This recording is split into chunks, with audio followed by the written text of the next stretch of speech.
Good morning mga katombi. So tayo ngayon ay nandito sa isang Airbnb again. Kasi nga ho natapos na magrenta. Pag natapos na magrenta, syempre lilinisan na naman ang inyong tombi belly. So, arin na nga ho ang gagawin ko. So ayan, 5 days dito nagrenta yung mga Turkish pala sila. So ayan ho, akin ho iyang liligpitin. Yan lang. Aking iwa-washing. Hindi naman madumi. Iwa-washing din ho yan. Dadaling ko sa bahay ng aking amo. And of course, ito yung mga towel. Puro washing naman ho siya. Kaya, okay lamang sa akin. Yan, iwa-washing. And of course, ito, may iniwan sila. May iniwan silang pagkain. Biscuit, binigay nila doon sa owner dito. Si Charles kasi ang hinihingan ng susi. Di nila alam ako naglilinis dito. Kaya ako lang yun. Pero ang para sa akin ay butter. Kasi may naiwan sila dito sa fridge na ay kabayo. Ano ba ito magagal?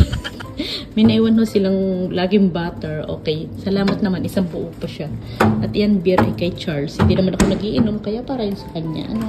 So, tayo itinatamad yan magtrabaho. Pero ayos lang. Ano? Basta ang importante tayo ay may trabaho. So, ipapakita ko nga pala sa inyo ang araw na ito. Kung ano ang aking baon. Alam mo ninyo ang baon ko. May dala tayong tubig. Of course, baka tayo maluugan. At may dala tayong kaunting grapes. Of course, kailangan ng prutas. At syempre, nandito ho ang ating mahiwagang pagkain. So, ayan. Meron ho tayong dalang mahiwagang sardinas. Opo, sarap kaya ho nito. So, ayan ang aking ulo kasi di pa ako nakapag-grocery. At ito ang ating kanin.